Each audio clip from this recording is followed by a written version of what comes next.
Hey, secret friends, welcome back to Secret Friends Unite. Oops, all Thunderdomes. Whoops, hello. Now we have two of them. Actually, we have 558 of them because that's the number of the episode. I am Charlie, your number one Secret Friends Unite guy, coming at you with a topic this week. I am joined by the only guy that I like talking comics with these days, Kurt Krug. Kurt, good afternoon. How are you today? Doing good. And ding to the dong, Charlie. Ding to the dong. If you've Right. seen this show, you'll know exactly what I mean. You better believe it. And of course, we are going to be talking about Disney Plus's Wonder Man. So I will, full disclosure, hard stop. If you've not watched the show yet, all 8 episodes did come out earlier this week. We were recording on a Saturday. They did come out last Tuesday. I would highly encourage you to go ahead and knock those episodes out. There are 8. They are approximately 30 minutes each. So it's a little less than, it's 4-ish hours of watching. So you can knock that out in a couple of nights or a long afternoon, something like that.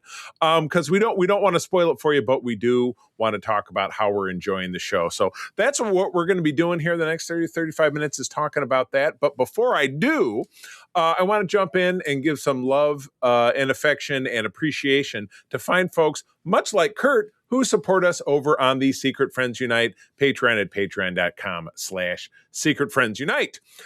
We have exclusive programs over there. I was telling Kurt before we jumped on that my wife April and I are recording our Bad Trip to the Movies with the Cardins this evening. That is a quarterly show that is going to soon become monthly due to increased demand for it. All of our shows come out early. For example, you're listening to this on a Thursday. Patrons listen to it on a Tuesday, the Tuesday before, so a couple days early. And we have a channel over at our Discord as well. This is the way it works. You jump on, you get it 7 days, 1 week for free, half off your first month, and your ongoing rate can be as little as $2 a month. So that's a lot of entertainment. 3.5 years of great podcasts, exclusive content, and stuff like that for only $2 a month. So again, patreon.com/secretfriendsunite. We would love to see you over there. All right, I've full spoiler alerted you, so I've done my due diligence on that, and I'll even put it in the name of the show. But let me run down some of the basics so that you're prepared for some background. So Wonder Man is an American television miniseries created by Destin Daniel Cretton and Andrew Guest for Disney Plus, based on the Marvel Comics character of the same name. We talked all about Wonder Man in our show last week with our friend Scott Tipton. So hopefully you've tuned into that and gotten a little bit of the comics background. This is the 17th television series in the MCU. I had no idea. That's a big number. Yes. You know what I mean? But they've been making shows for 5 years now. WandaVision was the first, if that's your benchmark of where they're starting it at, which I would imagine that's where they're going for. This sharing continuity with the entirety of the universe. Guest is the showrunner. Guest serves as showrunner. That's funny because that's the guy's last name, but you're like, who's Guest? The show follows Simon Williams, who is trying to earn the leading role in a remake film of Wonder Man alongside Trevor Slattery, who is, of course, Sir Ben Kingsley, who we know from Iron Man 3 and from Shang-Chi. He was definitely one of the bright spots of that film, in my opinion. Yaha Abdul-Mateen II stars as Simon Williams, alongside Ex-Mayo. I'm going to butcher a lot of these names. Zlatko Buric, Joe Pantoliano, and Josh Gad, and some other folks who I'm not going to do them the disrespect of screwing up their names. This was filmed in April 2023 in Los Angeles. That was a long time ago. Before production was shut down due to the 2023 Writers Guild strike. Resumed in January of 24 and concluded by that April. And the series was officially revealed in October 2024, over a year ago, it's crazy to me that this was all shot beginning 3 years ago. I know for a fact, and we talked about this back last fall, that the show was definitely pushed clear of the holiday season. They didn't really want to mess with that, and that totally makes sense. All 8 episodes dropped on January 27. This is considered part of Phase 6 of the MCU and released under the Marvel Spotlight banner, which that's, for some reason, that caught my eye as being something new. The Marvel Television logo, and Kurt, I don't know if you caught this, but as that comes on, and it's kind of a bar at the bottom that raises up, and it says television. They have the beam-in noise from the old Star Trek. Did you catch that? Yes, I did. I love that. That makes me happy because Star Trek has no connection to the MCU, but everybody knows that noise, right?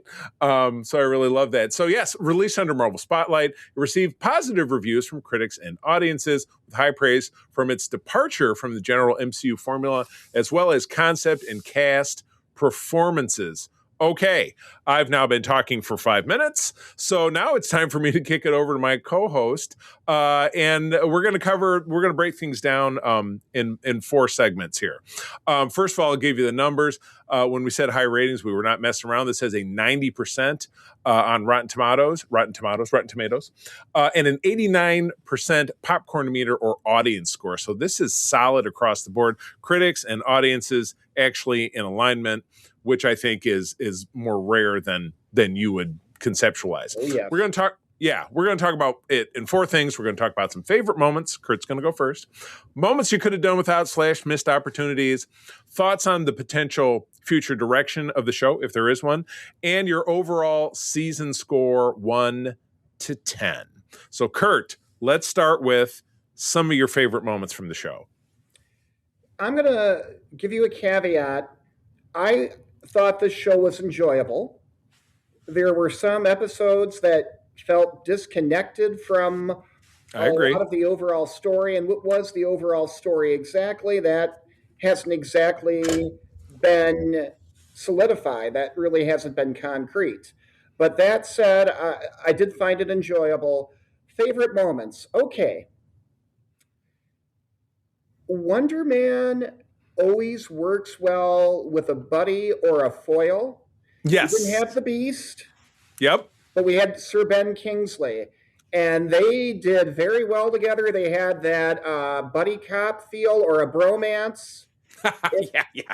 It was fun to see Ben Kingsley play the Mandarin. That's just like a missed opportunity because he didn't play the actual Mandarin. He was a patsy posing for the Mandarin. So we got to see some of that I think we got cheated out of in some ways from Iron Man 3.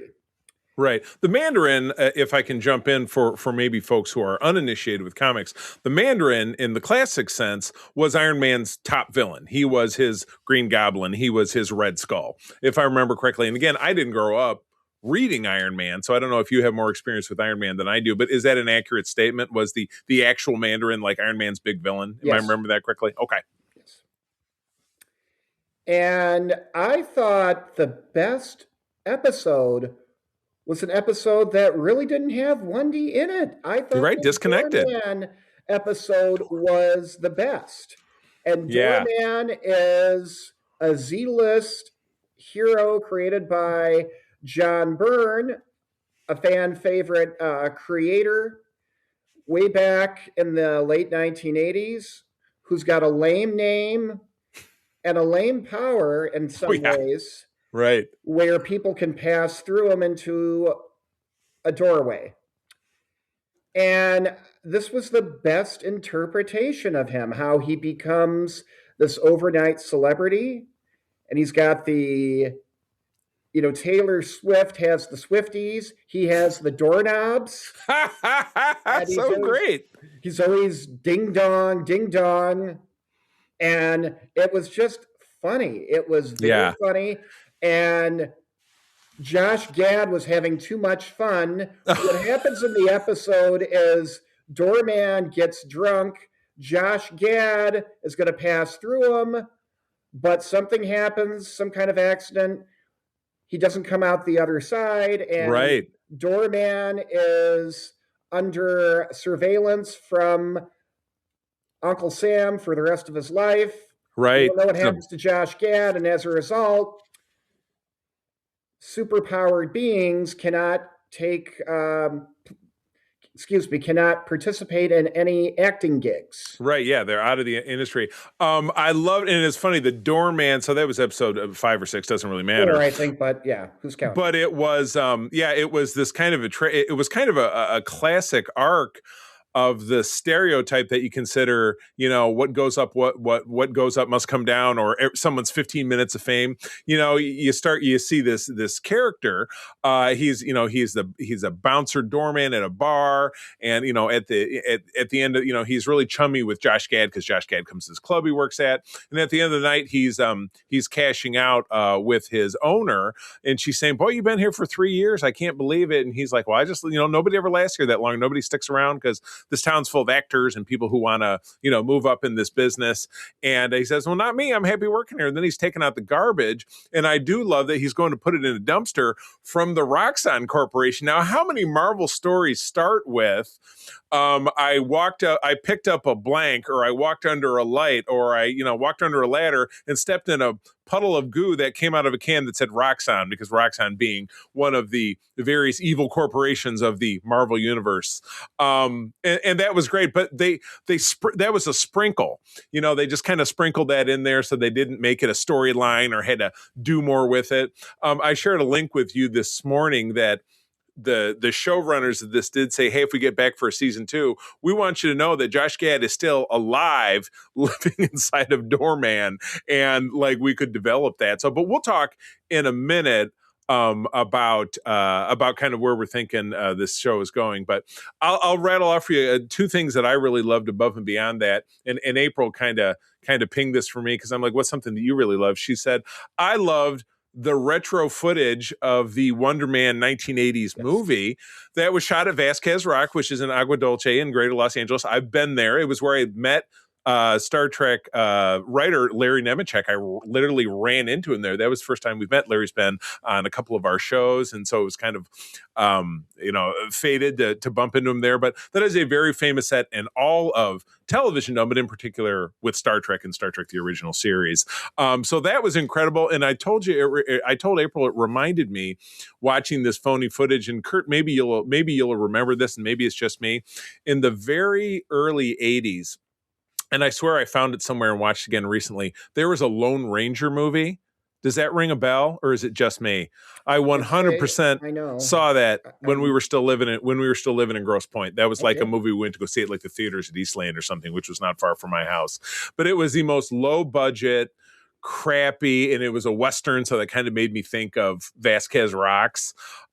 Give that a Google sometime and find it, because it's just absolute trash. But it had a guy in it who you thought, "Oh, this guy's going to be a big star," but it was an absolute dud. So that makes me wonder if they drew inspiration from like B movies from the 80s like that, it starred this guy, and it was funny, they were talking about, they gave him a name and I've forgotten the guy, he was like Brett something or other, was the Wonder Man actor that they named. But he is wearing the absolutely perfect, much love to Steve Englehart and Al Milgrom, who we've had both of them on our shows, on our network, their design of Wonder Man's Christmas tree outfit with the rocket, like almost like a backpack, but it's kind of like a harness.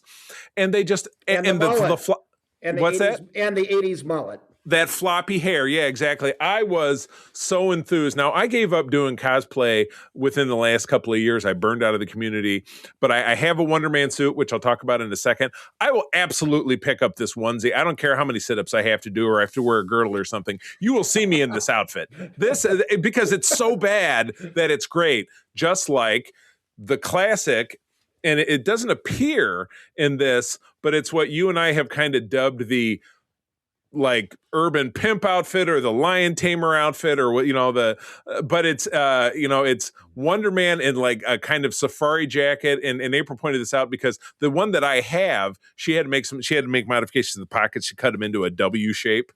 And it has a blue ribbed turtleneck underneath, which is very warm to wear outside. And then the red boots, which all that shit is in a tub in the garage. I still have it. But he wears, when the Wonder Man film premieres at the end of the last episode, he is wearing that. He is wearing a bright red sport coat and blue underneath it, and then the red glasses. So it absolutely hits that mark. And then in the one scene that we see him film for the movie within the TV show of Wonder Man, he is wearing, as close as humanly possible, as far as I'm concerned, a real world interpretation of Wendy's sleeveless black with the red W on it. It was the best part of the show. It was the best part of the show for me. It was one of the things I enjoyed the most. And then secondly, you'll appreciate this as a Marvel reader. I love that the auteur, Roman Polanski's kind of director's name is Von Kovac, which is an anagrammed up for Michael Korvac, who was a very classic Avengers villain from the 1970s, who is as powerful as the Beyonder, which is, again, Thanos is more recognizable to people, but really Thanos with the glove was the power. But someone like the Beyonder or Korvac, because Korvac, jog my memory. What's Korvac like in 30 seconds or less? What's Korvac's backstory? Do you recall? Not off the top of my head. He's just one bad dude who killed all the Avengers, then took a dive. He brought them all back at the last second. Right, exactly. So yeah, he's kind of the master of life. His girlfriend was horrified by what he did, something like that. Yeah, it was. Yeah, that all sounds very familiar. But anyway, I said if you know, you know, and now you know because we told you. I did not know that. Good catch. Good catch. I think somebody pointed that out early on. Probably, I watch Screen Crush and I watch a lot of New Rockstars. Those kind of my two favorite insider YouTube channels, and I get a lot of information from them. So I give a lot of respect to both of them. Ryan Airy, who does Screen Crush, has had talks about coming on doing some stuff with us, and I would love to connect with the Eric Voss from New Rockstar. So I'm putting that out there in the universe. Would love to connect with you and do some work for you. All right, well, let's move on to, because you hinted something, but let's move on to something that you could have kind of done without, maybe something specific or any maybe missed opportunities. What do you think? The missed opportunity was Nathan Fillion. Nathan Fillion was connected to him. I'm a Nathan Fillion fan, so I am biased. I wish I could have seen his take on 1D. As maybe the movie within the movie. Do you think like as the 80s Wonder Man, that would have been the way to go? Maybe, yeah. To have him in some capacity. I don't know what happened. I don't know the politics behind it. Right. But I just would have loved to have seen Nathan Fillion. Again, this was enjoyable, but this character really wasn't 1D in some way, in many ways. Very different. Very different. I think they blew their shot with No Grim Reaper, his villainous older brother. His older brother was villainous because there was an actor portraying Eric Williams who was not a very nice guy, very, very, reminded me of my own big brother, just very rude. Every chance he had to just try to take a chunk out of Simon, it sucked. Yes. He was a real shithead. But in the end, he redeemed himself, which I thought was pretty great too. And I thought the ending was very anticlimactic. Okay, he busts Ben Kingsley out of the joint. Right. And then he's using his power of flight, which we've never seen up until that point in the show. And I thought, that's it. That's the show. Okay. You know, it did kind of give you the, there's a concept that is too overwrought in all media, and especially things like this where you're trying to set yourself up for a sequel. You might call it Start Your Engines or Ready Set Go, where it's like we're not really going to resolve something, but we're going to make you get thirsty for a sequel or get ready to see more of it. And you're right, I don't love that. And that's kind of what this was. I don't know that I thought it was a huge, maybe it probably didn't bug me quite as much as you did. My biggest, didn't love it. And it was kind of a wasted opportunity. And I said, even in shows that are so short. So again, this was 8 episodes, around 30 minutes each. They get even shorter because you ever notice with the credits, be like, here's the credits. And then they play another 5 minutes of credits of here's did all the here's who did all the overseas voiceovers. Respect for those people getting their time, but it's like, couldn't we have more show, or could you give us more show? Exactly. But even in 8 episodes of 30 minutes each, we still find an episode that's filler. And for me, the storyline with the kid with the GoPro and his buddy who is a drug czar, and the shootout, and the drug guy who was chasing Sir Ben, it was like, you could have just dropped it. It was just because they had to chase him because there was an altercation where this drug dealer had confronted Sir Ben, and he's like, you owe me a lot of money. We're going to beat the crap out of you. And then Simon saves the day, but a kid going by on a scooter films him on a GoPro. And then so it's like it's a wasted side quest because Simon has to keep his ability secret. Otherwise he'll be exposed and he'll lose the Wonder Man gig and any chance for being in the industry. So I feel like they could have either dropped that all together and then maybe we have 7 episodes, or just written something that would have driven the story a little bit more. So I think that took up, feels like that took up most, if not the entirety of an episode. I thought they could have used that episode to explain how his powers came about, because He's a mutant. Okay, He's but a mutant. they don't come out and say it. They need to. I mean, they just. Yeah. I felt they needed to in this case. Right. It's, it's the like I said, it's a bit more of this, start your engines kind of deal. They're trying to keep you hanging on. Although there's been no specific talk of a second season of this show. The fact that there's so much simpatico with the critics and the audience loving it. I haven't had anybody who I consider credible come out and say, well, I thought this was friggin' terrible and I'm so insulted. Blah, blah, blah, blah. Nobody knows who Wonder Man is except for people like you and me. So a lot of people just looked at that and said, I don't know who this guy is, but you know what? I actually enjoyed the story. It had a lot of heart. You saw this guy who was kind of a pain in the ass, make a friend and look at life differently and change his family relationships and have to face some hard truths about himself. And it was great. I mean, I kind of, that's a part of it I absolutely enjoyed.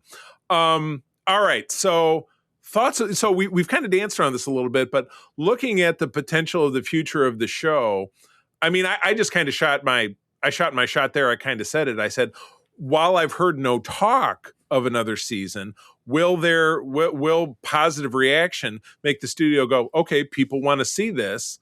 Will we see another season? Will Simon, I mean, I saw what I thought was an unsubstantiated headline that said, oh yeah, Simon Williams is going to be a part of Doomsday.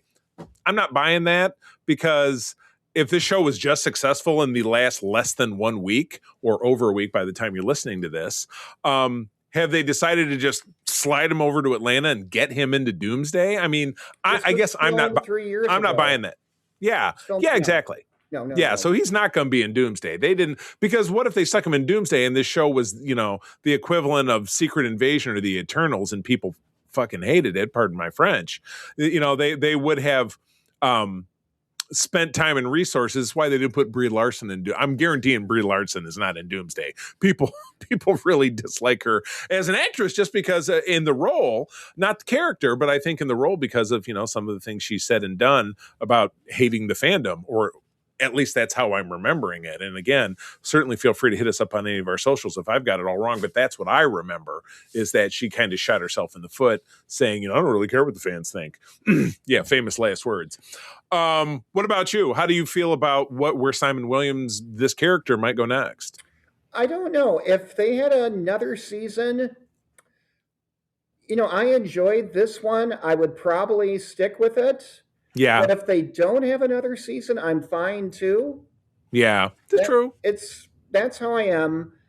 I'm a little ambiguous about if it's going to continue. Right. That's me. Right. Yeah. I mean, there are hundreds of different Marvel characters that have not been touched. And again, they draw from with Marvel Television, they've drawn from The Well. So, they've dealt with characters like the Scarlet Witch, and the Vision Quest is coming up this year, or they've drawn with characters that are popular in the here and now, like they did Kamala Khan Miss Marvel. And that is the top rated MCU television project by Rotten Tomatoes. I saw a grid yesterday that I probably showed with you. And this one is in the lower half of the top echelon of that. This program, Wonder Man, is as far as its rating, if I'm not mistaken. So you're right. Is a one and done a good way to approach it and then kind of move on to something else? I think that's awesome. I mean, look at the success they had with the one shots that they've done. Werewolf by Night, which we've talked about on this network, was absolutely terrific. The Guardians, Christmas special was a fun romp, but they certainly are not going to make another one. You know what I mean? So I'm with you. Time will tell. I'm fine the character potentially showing up again, but I'm also kind of fine with the character maybe not, even though as much as I love him, because maybe we've told the story that needs to be told. You know what I'm saying? Exactly. Yeah. So, all right. Well, let's wrap this up. And I do have a user comment. One of our social media lights did offer their opinion, but let's wrap this up with a score 9 through 10. What do you think? I would give it. I wrestled with this. I would give it about a 7.5. Okay, that's fair. That would translate B minus, C plus. Sure. Gotcha. So low end of average. So what specifically? Let's just to rehash. Why specifically? Tell me. Just because I felt a lot of this was disjointed. The story was disjointed. It wasn't too concrete. The actors did a good job, but in many ways, this is not Wonder Man. They could have gotten another character, and they probably could have given him the treatment that they gave this derivative version of 1D, but and used the same actor, because that guy Abdul Mateen did a very good job. He's very Agreed. good, but I would just give it that because of it was derivative, and also it didn't have direction in some episodes, like the kid with the GoPro. We did not need that. Yeah, that's that, and that was my biggest. So and again, I'm at about an 8.5, 8.59 ish, because again, that's what I shave something off with. But I feel like all of us, you and I talked about this 6 months ago when this trailer came out. All of us diehards, Scott tipped in as well, because even I wanted him to join us for this, but he said, I don't really know about that. Plus he said he hasn't had a chance to watch it just based on his, his own work responsibilities. All of us, comic guys were kind of pissing in our pants a little bit after we saw that trailer, because we were like, what are they doing? Is this going to be a spoof? Is he just going to be a guy and there's no powers involved? And it wasn't until we got the final trailer that you started to see the ionic energy bubbling in his eyes, and he was shaking his fist a little bit. So it's like, okay, this guy's got powers. But that was the long of it. But we were all left with, what are they going to do? But they got around that by it's the subverting of the expectations for me that brought back something that has been missing from the MCU for a bit now, and that's originality. Yes. Oh yeah. The originality. When was the last time there was a story in the MCU that really, like, wow, they really kind of like Endgame is the last really big one that I can think. I did not think they were going to go in that direction. Certainly predictable parts, but okay, we took a story that went outside the comics, so it's not like, well, I read this in a book and I know what's going to happen. No, they didn't. They went with original work, and that's really what this was. Yes, it was. So again, nobody knows who Wonder Man is except for people like us. Even I watched Mateen on Jimmy Kimmel. From last Monday. I just watched a clip of it this morning, and Jimmy Kimmel said, I like comics, but I don't know who Wonder Man is. I'm like, okay, well, you like comics, but you don't read Avengers comics, or at least you didn't, 40 years ago when Kurt and I were doing it, because Wonder Man, in the last 20 years really has not been much of a presence. You know what I mean? He had his heyday in West Coast Avengers and Force Works to a certain degree, and his own comic, which I absolutely loved. I talked about that last week. But your average MCU viewer will have no concept of it, which is another reason why I really think this worked. Yeah, you know what agreed. I mean? So agreed. So, all right, I'm going to read it. And Kurt, for your entertainment, I don't know that if you have the flow open, but I included various renditions of Wonder Man from animated things over the years. So you should take a look at that. The one I totally forgot about. Did you watch? And it was on Hulu 4 or 5 years ago, but they did a MODOK series voiced by Patton Oswalt, who is a personal hero of mine. Wonder Man was a character in that, and I completely forgot. But open the flow when you get a second. Look at that. I just put that in there for your amusement. But we got a comment from Eric Anderson, who's a local guy here in Grand Rapids. I end up seeing he does his kind of nerdy, I think, Nerd Chapel, which he's a very religious guy, so it's kind of focused around that. I'll see him next weekend because April and I work in a toy show, and he'll have a booth there as well.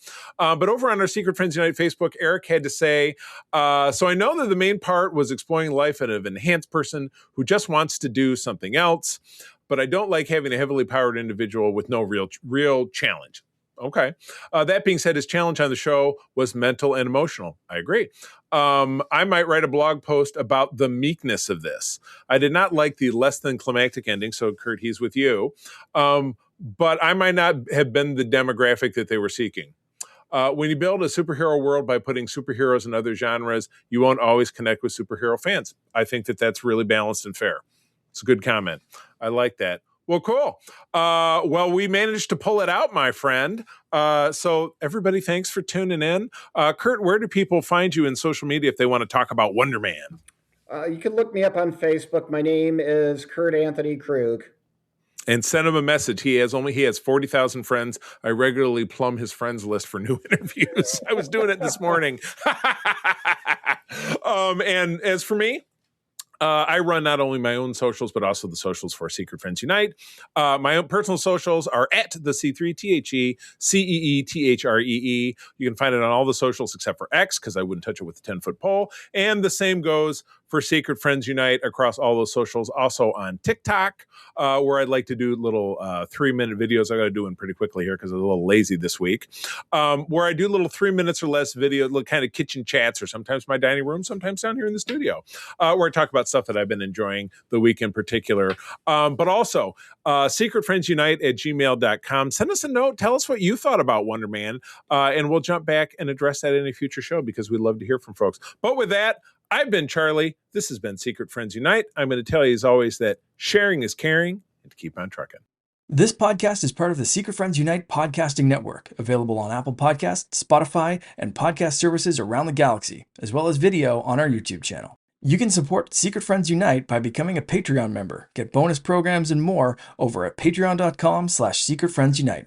Join our Discord community for even more discussions on all things geek. For all the latest updates on Secret Friends Unite, make sure to follow us on Threads at secret.friends.unite and visit secretfriendsunite.com. Find our merchandise at TeePublic and Redbubble. Thanks for listening, and may the Force live long and prosper.